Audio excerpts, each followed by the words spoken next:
여러분 안녕하십니까? 블랙먼데이 하루 만에 코스피가 급등하며 단숨에 5,200선을 넘어섰습니다. 삼성전자와 SK하이닉스가 폭등하며 20만 전자, 100만 닉스를 향해 다시 시동을 걸었습니다. 오서영 기자. 네, 오서영입니다. 네, 마감 앞둔 증시 상황부터 짚어주시죠. 네, 코스피는 3시 현재 어제보다 6% 넘게 오른 5,260선에서 거래되고 있습니다. 다시 지수가 오르며 차익 실현에 나선 개인들이 2조 원 넘게 매도에 나서고 있는 가운데 기관과 외국인이 각각 1조 7천억 원, 6천억 원씩 사들이며 지수를 받치고 있습니다.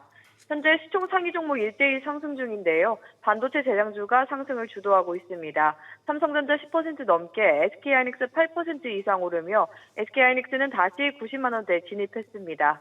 이어 하나에어로스페이스와 HD현대중공업, 하나오션에이어, 두산에너빌리티까지 5%대 상승하며 방산, 조선, 원전주 모두 강세를 보이고 있습니다. 코스닥도 기간 매수세에 3% 넘게 오른 1,140선에 거래되고 있습니다. 오늘 시장에서는 증권주 상승이 눈에 띄네요. 네, 현재 미래에셋증권이 24% 넘게 급등하고 있습니다. 미래에셋 벤처투자는 30% 오르고 있는데요. 일론 머스크가 이끄는 우주기업 스페이스X가 머스크의 AI 스타트업 xAI를 인수하기로 했던 합병 소식에 스페이스X에 투자한 미래에셋증권과 미래에셋 벤처투자가 매수세에 쏠린 것으로 풀이됩니다. 미래에셋뿐 아니라 최근 증권업계는 주식시장 호조로 실적 개선세를 보이며 주가도 상승세인데요. 하나투자증권 13%, 삼성증권 10% 뛰었고 신용증권 11%, 키움증권 8%, NH투자증권 7% 상승했으며 대신증권과 교보증권도 6% 오르고 있습니다. SBS 비즈 오서영입니다. 주식시장과 함께 극도의 혼란을 보였던 금과 은, 그리고 가상자산 시장까지 급격한 진정세를 보이고 있습니다. 다만 이게 바닥을 치고 반등할 거란 신호인지 본격적인 조정을 앞둔 발작적 반등인지에 대한 의견은 분분합니다. 취재기자 연결해보겠습니다. 이한승 기자. 일단 시장 전반에서 큰 폭의 반등이 이루어졌습니다. 네, 특히 은 가격이 큰 폭으로 반등했습니다. 현지 시간 2일 뉴욕 상품거래소에서 3월 인도분 은 선물 가격은 장중 11% 넘게 오르면서 85달러 회복에 성공했습니다. 4월 인도분 금 선물 가격도 장중 5% 가까이 오르면서 4,870달러를 넘어서기도 했습니다. 이후 금과 은 모두 소폭 상승폭을 줄이긴 했지만 최근 보였던 낙폭을 일정 부분 만회하고 있습니다. 비트코인 가격도 저가 매수세 유입에 반등에 성공했는데요. 코인마켓캡에 따르면 비트코인은 1% 넘게 상승하면서 장중 한때 7만 9천 달러 선을 회복했습니다. 다만 워시 차기 연준 의장 지명 이후 낙폭을 모두 회복한 건 아닙니다. 여기서 더 반등할 거라고, 그러니까 이른바 바닥을 쳤다고 봐도 될까요? 아직 판단하기는 좀 이른 것 같습니다. 케빈 워시의 연준 의장 지명이 달러 강세를 가져오면서 금과 은, 또 비트코인과 같은 대체 안전자산의 약세가 온다는 전망들이 나오고 있고요. 또 최근에 가격 폭락이 중국 투기 세력의 매도세와 시카고 상품거래소의 증거금 인상과 엮어 발생했다는 점에서 단기 여파로 봐야 할지는 미지수입니다. 게다가 비트코인의 경우 장기 침체기에 진입했다는 해석도 있습니다. 반대로 월가에서는 저가 매수의 기회라는 주장도 나오는데요. JP모건과 도이치방크에서는 목표가를 6,000달러 위로 잡는 전문가들도 나오고 있습니다. 최근에 가격 하락이 오일 쇼크가 있었던 1980년대나 긴축 발작을 일으켰던 2013년대처럼 장기 하락장의 전조는 아니라는 논리입니다. 이처럼 의견이 엇갈리고 있는 만큼 대폭락 이후 반등을 보이고 있는 자산 시장이 바닥을 쳤는지에 대해서는 신중한 판단이 필요해 보입니다. SBS 비즈 이한승입니다. 주식 선물이나 옵션 투자하시는 분들 당분간 계좌 잔고를 더 꼼꼼히 확인하셔야겠습니다. 한국거래소가 삼성전자와 현대차 등 주요 종목의 파생 상품 증거금리를 대폭 올렸기 때문인데요. 자세한 내용 취재기자 연결해 알아봅니다. 이한나 기자. 네, 이한나입니다. 네, 거래소가 뭘 어떻게 얼마나 조정한 겁니까? 네, 한국거래소가 보증금 성격인 주요 종목의 파생 상품 위탁 증거금리를 올렸습니다. 삼성전자 선물의 경우 기존에는 주식 가치의 약 22%만 현금으로 갖고 있으면 됐지만 이제는 27.7%를 채워 넣어야 합니다. 현대차는 부담이 더 큰데요. 기존 27.3%에서 7% 가까이 오른 34.2%의 돈을 증거금으로 묶어둬야 합니다. 최근 주가가 널뛰었던 알테오젠 역시 증거금 비율이 34.5%로 소폭 인상됐습니다. 한국거래소는 매달 한 번씩 주가 변동폭을 보고 사고를 대비해 미리 맡겨두는 돈인 증거금 비율을 조정합니다. 네, 이 비율이 업종별로도 조정이 됐다고요. 네, 반도체와 2차 전지가 가장 대비되는데요. 최근 업황 우려가 나오며 주가가 출렁였던 KRX 반도체 지수는 거래 증거금률이 12.1%에서 13.7%로 올랐습니다. 반면 2차 전지 탑10 지수는 13.1%에서 12.5%로 오히려 낮아졌는데요. 상대적으로 리스크가 줄었다고 거래소가 평가한 데 따른 겁니다. 증거금률이 상향 조정될 경우 가장 주의할 점은 강제청산 위험입니다. 증거금이 오른 종목은 계좌에 돈을 더 채워야 하는 마진콜이 발생할 수 있고 채우지 못하면 주식이 강제로 팔리는 반대 매매를 당하게 되는데요. 특히 설 연휴 전후로 변동성이 커질 수 있는 만큼 레버리지 투자자들의 철저한 자금 관리가 필요하다는 지적이 나옵니다. SBS 비즈 이한나입니다. 지난해 하반기 상장 주식을 양도한 대주주나 비상장 주식 투자자분들은 주목하셔야겠습니다. 국세청이 다음 달 3일까지 양도소득세 예정 신고를 받습니다. 취재기자 연결해봅니다. 윤지혜 기자. 네, 윤지혜입니다. 네, 윤 기자, 먼저 양도세를 신고해야 하는 대상부터 짚어주시죠. 상장 주식을 양도한 대주주, 상장 주식을 장외 거래한 소액주주, 비상장 주식을 양도한 주주 등입니다. 한국 장외시장에서 거래한 중소 중견기업 소액주주는 과세 대상에서 제외됩니다. 국내 상장 주식에 투자해 장내에서 거래하는 대다수의 소액 투자자는 신고 대상이 아닙니다. 대주주 요건은 코스피, 코스닥, 코넥스 지분율 각각 1%, 2%, 4% 이상이거나 보유 지분 시가총액이 50억 원 이상인 경우입니다. 최대주주 그룹에 해당한다면 가족 등 특수관계인 지분을 합산해 대주주 요건을 판단합니다. 내일부터 카카오톡 등 모바일 알림을 통해 안내문을 순차 발송하고요. 60세 이상 대상자에게 우편 안내문도 추가 발송합니다. 홈택스를 통해 납세자가 스스로 양도소득세를 신고할 수 있도록 주식 양도세 미리 채움 서비스를 확인하면 됩니다. 특히 올해에는 홈택스 신고 화면에 동일자, 동일 종목 양도가액 자동 합산 기능이 추가되기도 했습니다. 네, 그런데 이 비과세에 해당하는데도 양도소득세를 신고해야 하는 겁니까? 네, 신고해야 합니다. 납세자가 양도소득세 신고를 통해 해당 주식이 비과세 요건에 해당함을 증명하고 확인받는 과정이 필요합니다. 이전에 비과세를 적용받은 사실이 있더라도 새로운 투자에 대해서는 다시 해당 요건이 충족하는지 확인해야 합니다.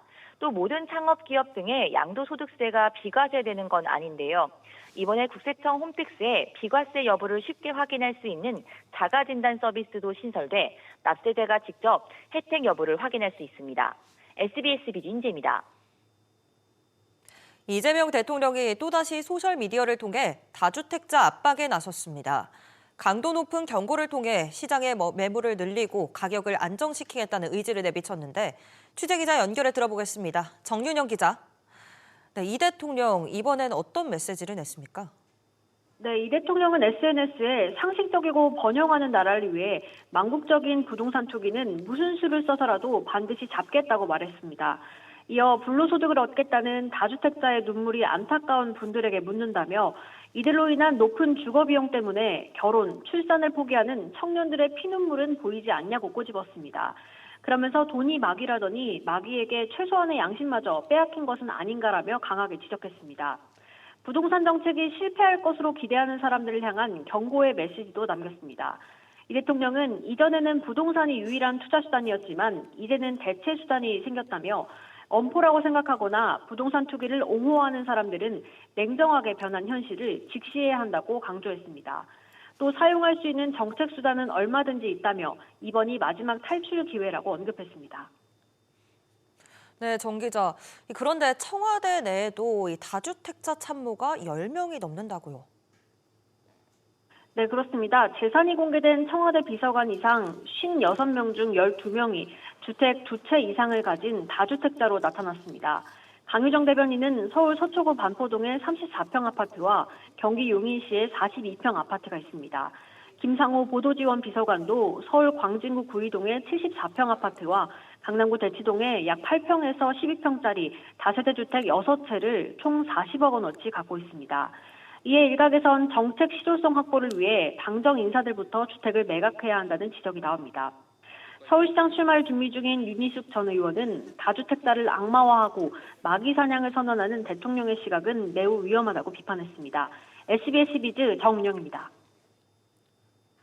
교통사고로 경황이 없는 와중에 관련 업체가 렌터카 이용이 당연한 것처럼 유도하는데요.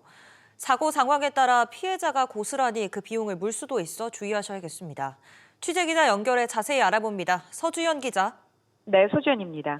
네, 사고가 발생하면 이 렌터카는 당연히 보험 처리가 되는 거 아니었나요? 네, 이 자동차 사고 피해자는 차량을 수리하는 동안 렌터카를 이용하거나 렌트 비용의 35%에 해당하는 금액을 교통비로 보상받을 수 있습니다. 다만 피해자도 일부 사고 과실이 있으면 과실만큼 렌트 비용을 부담할 수가 있습니다. 차를 자주 몰지 않거나 입원 등으로 운전이 어려운 경우라면 렌트 대신 교통비로 현금 보상을 받는 게 유리한 겁니다. 그런데 일부 렌트 업체 등이 사고 당시 혼란스러운 상황에서 피해자에게 렌터카를 이용하도록 유도하는 과도한 영업행위가 이루어지고 있어서 금융감독원이 주의를 당부했습니다. 네, 그렇군요. 그렇다면 구체적으로 어떤 경우를 조심해야 합니까? 네, 금감원은 사고 즉시 렌터카 이용 여부를 결정할 필요가 없기 때문에 사고 현장에서 렌터카 이용 권유에 현혹되지 말라고 강조했는데요. 피해자의 과실 여부, 사고 피해 정도에 따라서 렌터카나 견인 차량 비용을 보상 못 받고 일부나 전액을 부담해야 할 수도 있기 때문입니다. 예를 들어 자차 일반 과실 사고의 경우 자기 차량 손해담보는 수리비만 보상하고 렌트 비용은 보상이 안 됩니다. 구조물 충격 등 자차 단독 사고의 경우도 렌트 비용 보상이 불가합니다. 실제로 수리를 진행하지 않고 현금으로 지급하는 미수선 수리비로 사고 처리를 한 경우에도 렌트비를 받을 수가 없습니다. 따라서 피해자는 보상 대상에 해당하는지 사전 확인이 꼭 필요하고 불확실하면 보험사 문의 후 사고 처리를 진행하는 게 피해를 예방할 수 있습니다. SBS 비즈 서주연입니다. 지난해 미국 조지아 LG 엔솔과 현대차 공장에서 벌어진 초유의 근로자 구금 사태 기억하실 겁니다.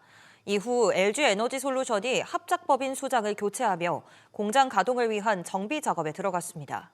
상반기 가동을 목표로 현지 공장 준비에도 속도가 붙는 모습인데요. 박규준 기자. 네, 합작법인 수장이 누구로 바뀝니까? 네, 업계에 따르면 LG 에너지 솔루션은 지난 12월에 현대차 그룹과의 북미 합작 배터리 법인인 HLB MA의 법인장을 이장하 전무로 교체했는데요. 이 전무는 이전 폴란드 법인장으로 있다가 이번에 배터리 합작 법인장을 맡게 됐습니다. 합작법인은 두 회사가 설립 계약을 한 2023년부터 조이트벤처 가칭으로만 존재하다가 지난해 11월 이 사명이 HLB MA로 공식 확정이 됐는데요. 정식 사명 이전의 법인장은 이동형 상무였는데 이번에 정식 간판으로 바꿔달면서 법인장 체급도 전무로 격상이 됐습니다. 회사 관계자는 이장하 법인장은 해외 법인장 중에서도 해외 공장 운영과 양산 등에 대한 경험이 많다며 조지아주 공장의 연착륙을 고려한 결정으로 보인다고 말했습니다. 네, 그렇다면 공장 가동은 언제쯤으로 예상되나요? 네, 조지아주 합작 공장은 지난해 미 이민 당국의 대규모 구금 사태가 발생한 여파 등으로 이 가동 시기가 원래 지난해 말에서 올해 상반기로 미뤄졌는데요. 호세 무뇨스 현대차 사장도 최근 외신에 올해 상반기 가동될 수 있을 걸로 예상된다고 말했습니다. 현재 합작 배터리 공장은 핵심 공정 중의 하나인 생산과 품질 관련 채용이 한창입니다. 최근 일주일 사이에 생산 감독관, 품질 수석 엔지니어, 또 공장 자동화 엔지니어 등 채용에 나섰습니다. 아무래도 두 회사가 합작 공장에 총 6조 원 가까이 투입을 한 만큼 원활한 공장 가동 준비에 속도를 내는 모습입니다. SBS 비즈 박규준입니다. 두산 로보틱스가 미국 제조업 핵심 지역인 중부 제조업 벨트 공략에 나섰습니다. 전기 자동화 자재를 제조하는 현장에 직접 공급하는 이 현지 유통사를 파트너로 확보하며 미국 협동 로봇 판매망 확장에 속도를 내고 있습니다. 조슬기 기자. 네, 두산 로보틱스가 미국에서 새로운 파트너를 선정했다고요. 네, 두산 로보틱스가 미국 미시간주 포티지에 본사를 둔 캔달 일렉트릭을 2차사 협동 로봇 현지 유통 파트너로 선정했습니다. 최근 캔달 일렉트릭 직원들이 두산 로보틱스가 흥미로운 새 파트너가 됐다며 공식 유통업체로 자신들이 지정됐다는 사실을 공개하면서 알려지게 됐는데요. 캔달 일렉트릭은 이 전기 자동화 장비를 통합 공급하는 미국 내 20위권 대형 유통업체로 미시간 등 이 중서부와 중북부 핵심 지역 11개 주에 촘촘한 유통망을 보유하고 있습니다. 기존에 보유 중이던 미국 내 공작기계 유통 채널인 앨리슨 테크놀로지스 등과 달리 전기 자재와 산업용 자동화 제품을 제조 현장에 직접 공급하는 업체라는 게 특징입니다. 그만큼 미국 내 제조업 심장으로 꼽히는 이 중서부와 중북부 지역에 대한 두산 로보틱스의 협동 로봇 커버리지 강화 효과가 기대됩니다. 네, 이렇게 두산 로보틱스가 미국 내 유통망 확대에 공을 들이는 배경은 뭡니까? 네, 미국은 이 유럽과 더불어 전체 매출의 70%를 차지할 정도로 두산 로보틱스의 핵심 시장이기 때문입니다. 특히 25kg 이상 이 고하중 작업에 특화된 협동 로봇 라인업은 이 공장 내 로봇 자동화가 필요한 이 현지 제조업체들에게 매력적인 제품으로 평가받습니다. 켄달 일렉트릭 측도 이 다양한 페이로드와 작업 환경을 보유한 두산의 협동 로봇이 자동화 프로그래밍 설치와 배치가 쉬울 뿐더러 더 스마트하고 안전하다라고 홍보하고 있습니다. 두산 로보틱스도 이번 파트너십을 계기로 자동차와 기계, 물류 등 이 중량물 자동화가 필요한 미 중서부 제조업 현장 공략에 적극 나설 방침입니다. SBS 비즈 조슬기입니다. 설 연휴가 2주 앞으로 다가온 가운데 택배와 항공권 등의 피해가 없도록 대비하셔야겠습니다. 배송 사고나 취소 위약금 등의 피해 예방법 최나리 기자가 전해드립니다. A씨는 올 초 220만 원을 주고 여행사를 통해 왕복 항공권 4매를 구매한 뒤 곧바로 취소했지만 수수료로 무려 결제액의 10%인 23만 원을 떼었습니다. 최근 3년간 설 연휴 전후 소비자원에 접수된 피해 구제 건수는 모두 1,586건. 이 가운데 A씨와 같은 항공권 피해가 80%로 대부분을 차지했습니다. 항공권 구입 취소 시 부과되는 위약금이 과다하다는 이유로 접수되는 민원이 가장 많았고 항공편 운항의 지연, 결항, 수화물 파손과 관련된 피해가 그 뒤를 이었습니다. 항공권은 항공사나 여행사마다 취소, 환불 수수료 규정이 다르기 때문에 구매 전에 여행지 천재지변 등 안전 상황 등에 대한 내용을 꼼꼼히 확인해야 합니다. 항공권 다음으로 분쟁이 많은 택배와 건강식품 이용에도 각별한 주의가 필요합니다. 먼저 택배는 명절 배송 지연을 고려해 충분한 시간을 두고 의뢰하고 운송물 종류나 수량, 가격을 정확히 기재해야만 분실되거나 훼손됐을 때 적절한 배상을 받을 수 있습니다.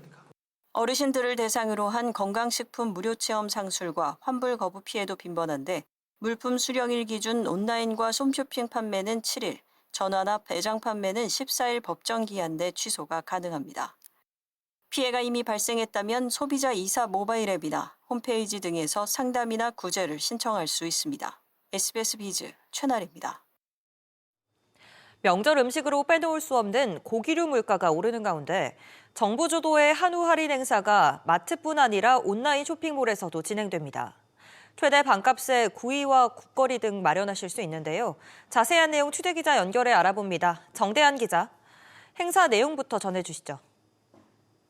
네, 농림축산식품부는 어제부터 오는 15일까지 2주 동안 농축협 하나로마트와 대형마트, 주요 온라인몰에서 한우를 최대 50% 할인에 판매하는 소프라이즈 할인 행사를 진행할 예정입니다.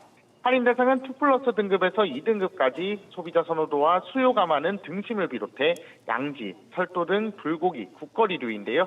1등급 기준으로 등심은 100g당 7,870원, 양지는 4,730원에 판매되고 불고기, 국거리류는 3,220원 이하로 판매됩니다. 네, 그런데 유통 채널별로 할인 일정이 조금씩 다릅니다. 네, 그렇습니다. 행사 일정은 15일까지지만 업체별로 할인 일정은 재고 확보량과 매장 상황 등에 따라 다른데요. 우선 한우 자조금에서 운영하는 온라인 한우장터에서 진행되는 할인 행사는 어제부터 6일까지 열립니다.